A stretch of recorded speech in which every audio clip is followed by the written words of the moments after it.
कौन सी ऐसी सिफात मौजूद हैं कि जो हमारे अंदर होना चाहिए। हमेशा अपने आप को किससे मिलाएं।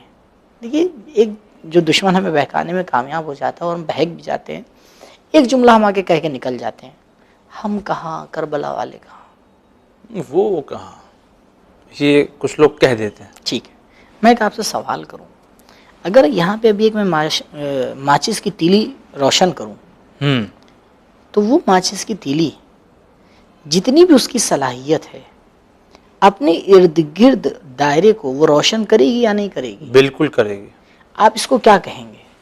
इसको आप रोशनी कहेंगे या अंधेरा कहेंगे? रोशनी कहेंगे। ये जो माचिस की तीली जली है, हाँ, थोड़ी सी, जो मसलन एक भी हो, रोशनी है वो, छोटे से दायरे को उसने आके रोशन किया, क्या है ये? रोशनी है या नहीं है? जी है, रोशनी।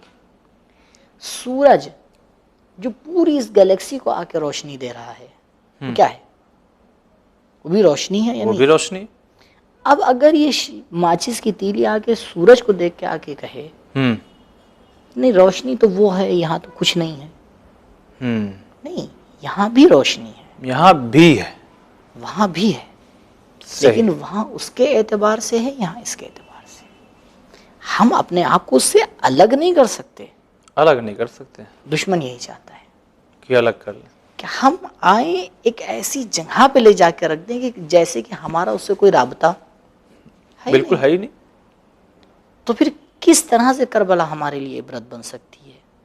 किस तरह से करबला हमारे लिए नमूने अमल बन सकती है? कैसे पहचाने? किस तरह से करबला हमारे लिए दरसगाह बन सकती है?